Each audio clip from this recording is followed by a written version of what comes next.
बड़े ध्यान से सुनना, ये कहानी आपके जीवन में बहुत कुछ सिखाएगी। जिन्हें आप अपना मान बैठे हो, जिनके पीछे आपने सारा जीवन व्यतीत कर दिया और जिन्होंने आपको जन्म दिया, उन माता पिता को आपने दर दर की ठोकर खाने के लिए छोड़ दिया है, वही तुम्हारे अपने हैं। एक बार बड़े ध्यान से सुनना। एक बालक एक महात्मा के यहाँ आश्रम में सेवा करने के लिए जाया करता था। बड़े भाव से महाराज जी की सेवा की और कुछ दिनों के बाद उस बालक का संबंध पक्का हो गया, सगाई पक्की हो गई। जब किसी की सगाई पक्की होती है तो महाराज 24 घंटे में 26 घंटे फोन पर व्यस्त रहते हैं कि नहीं रहते हैं? बोलो राधे राधे। ऐसा नहीं, धीरे बोलो और धीरे बोलो और धीरे बोलो। आज के जमाने में किसी लड़का लड़की का संबंध पक्का हो जाए तो महाराज 24 घंटे में 26 घंटे फोन कान पे से ही नहीं हटता है। उसने महाराज जी के आश्रम में आना जाना बंद कर दिया।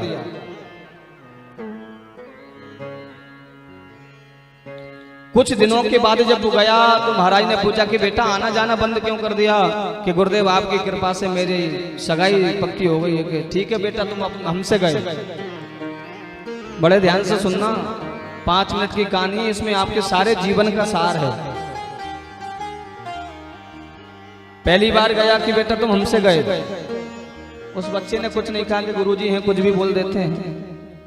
कुछ दिनों के बाद उसका विवाह हुआ, पर उसने आना जाना बंद कर दिया। तो गुरुजी ने कहा कि बेटा आप क्यों नहीं आते हो? कि गुरुदेव हमारा विवाह हो गया। कि अच्छा, तुम अपने माता पिता से भी गए? पर भी बच्चा कुछ नहीं बोला। कुछ सालों के बाद उसके घर में बच्चों का जन्म हुआ तो फिर उसने आना जाना बंद कर दिया। पर गुरुजी के पास गया, गुरुजी ने कहा कि बेटा बड़े दिनों में आयो, क्या हुआ? कि गुरुदेव आपकी कृपा से मेरे घर में बच्चे का जन्म हुआ। कि अपने आप से भी गए। हाथ जोड़कर कहने लगा, गुरुदेव एक बात बताइए, आपने कहा मैं पहली बार आया कि अपने माता पिता से गए, अपने आप से गए।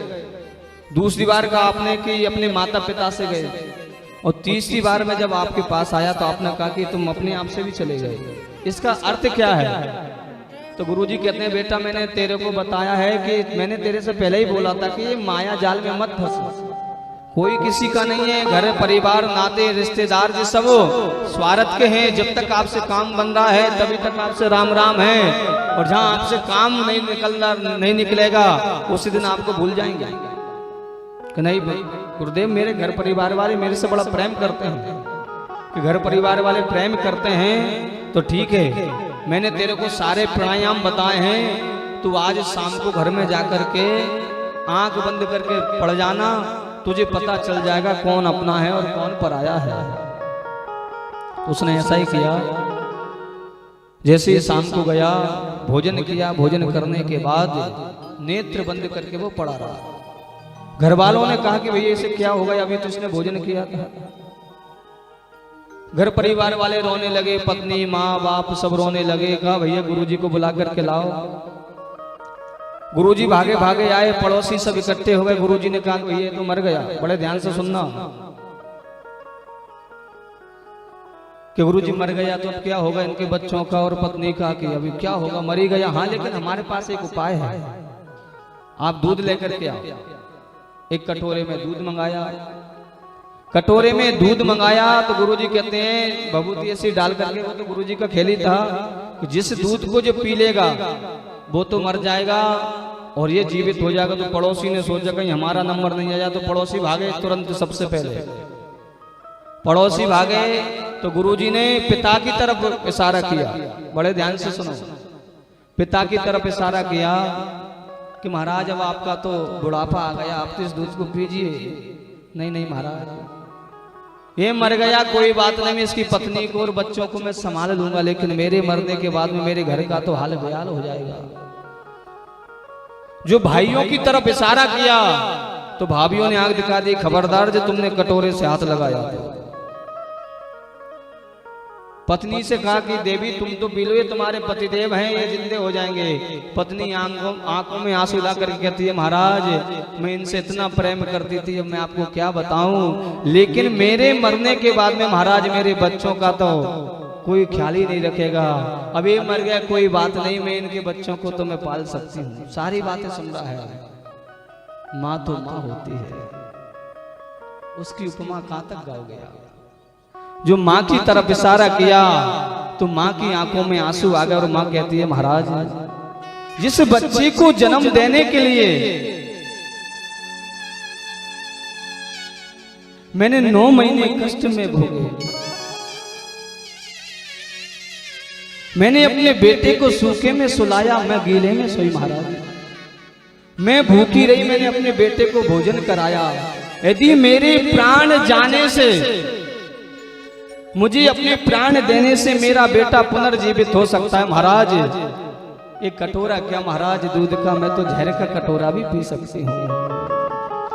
उस माँ के लिए, उन माँ बाप के लिए हम दर दर की ठोकर खाने के लिए छोड़ देते हैं कि सागर से ज्यादा गहरी है माँ। बड़े ध्यान से सुनना कि सागर से ज्यादा गहरी है माँ, किंतु सागर जैसी खारी नहीं है। पवन से अधिक गतिशील है माँ, किंतु पवन जैसी चंचल नहीं है। अरे माँ तो सिर्फ माँ होती है, माँ की कोई उपमा नहीं है। और बड़े किस्मत वाले होते हैं वो जिनकी माँ होती है। माँ बाप का हमें एहसास कब होता है? जब हमारे जीवन से माँ बाप दूर चले जाते हैं। जिन भाइयों के लिए मैं इतना सब कुछ मानता था, उन्हें मेरे होने ना होने से कोई फर्क नहीं पड़ता है, लेकिन माँ तो माँ होती है। और आज के युग में सबसे ज्यादा हम यदि किसी को कष्ट देते हैं तो वो देते हैं अपने माँ बाप को। हम अपने 20 और 25 साल के माँ के प्रेम को, दुलार को, लाड़ को ठुकरा देते हैं। माँ की वो ममता है, यदि आप भोजन करने में विलंब हो गया तो माँ आपके लिए ठंडा भोजन नहीं कराएगी, आपके लिए आटा उठा कर रख देगी, या जब आओगे तब गर्म बना कर खिला देगी।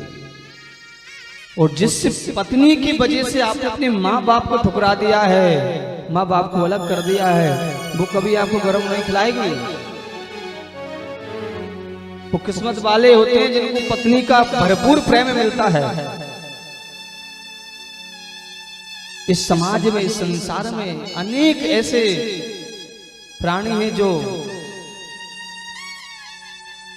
अपने मन का कुछ ना तो बनवा सकते हैं और ना खा सकते हैं, देखने को मिलता है। लेकिन माँ आपकी कभी कोई भी ख्वाहिश अधूरी नहीं रहने देती थी। जिस माँ ने हमें 9 महीने गर्भ में रख करके खुद कष्ट भोगा हो, हम इस संसार में आए किसके वजह से हैं? भाई माँ ने तो हमें संसार में भेजा है। यदि माँ ने हमें जन्म नहीं दिया होता तो पति पत्नी, बेटा बेटी, साला साली कैसे मिलते हमको? ये शौहरत, ये हुकूमत, ये जवानी कहां से लाते आप? इसलिए भगवान खुद कहते हैं मेरे मंदिर में आने की जरूरत नहीं है आपको। किसी तीर्थ में, किसी कुंभ में जाने की जरूरत नहीं है कि आप वहां जाकर के दिखावा करो, बड़े बड़े भंडारे करो, मत आओ कुंभ में। वैसे ही संत महात्मा बहुत है यहाँ पर, लेकिन तेरे घर में साक्षात जो भगवान का स्वरूप है, जो माँ साक्षात भगवान का स्वरूप है, फिर उसे तो प्रसन्न कर ले, उसे तो राजी कर ले। हमने अपने जीवन में कभी अपनी, जब से शादी के बाद में अधिकांश लोग बदल जाते हैं। माँ बाप की फिर नहीं सुनते हैं, पर तो श्रीदेवी जी जो कहेंगी हाँ जी वही होगा। और जिस घर में माँ बाप की कदर नहीं है, जिस घर में माँ बाप का सम्मान नहीं है, जिस घर में माँ बाप का आदर सत्कार नहीं है, उस घर में कभी शांति रह ही नहीं सकती है महाराज। आपके पास धन हो सकता है, मानता हूं, आपके पास बल हो सकता है, ये भी मैं मानता हूं, लेकिन वो आनंद, वो अपनापन, वो सुकून वो आपको नहीं मिलेगा। और जिनके ऊपर माँ बाप का साया रहता है, माँ बाप की कृपा रहती है, आशीर्वाद रहता है, उसे संसार में किसी के सामने हाथ पसारने की जरूरत नहीं पड़ती है।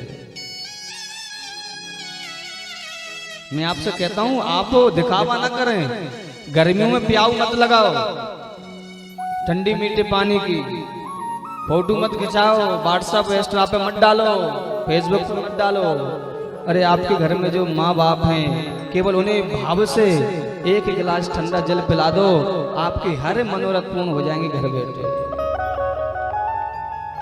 तीर्थों में जाकर के पैसा खर्च मत करो यदि आपके अंदर भाव नहीं है तो। पहले माँ बाप को तो भोजन करा दो, थाली सजा करके माँ बाप को तो दो। कभी माँ बाप को अपने हाथों से भोजन नहीं कराया और तीर्थों में जाकर के संतों महात्माओं को और ब्राह्मणों को भोजन कराओगे, ऐसे भोजन कराने से कोई फल नहीं मिलने वाला। पहले माँ बाप को प्रसन्न कीजिए। जिन्होंने माँ बाप की सेवा की है, जिन्होंने माँ बाप के वचनों को रखा है, आज उनके इतिहासों के पन्नों में नाम है। श्रवण कुमार को देख लीजिए, कोई यज्ञ नहीं किया, कोई तप नहीं किया, कोई जाप नहीं किया, कोई ध्यान, कोई भजन, कोई दान नहीं किया, मात्र माता पिता की सेवा की थी। आज उन माता पिता की सेवा की वजह से उसका इतना बड़ा फल मिला उनको कि आज सारा ब्रह्मांड श्रवण कुमार के नाम को जानता है। इसलिए आप अपने बच्चों को रामचरितमानस अभी पढ़ाएं।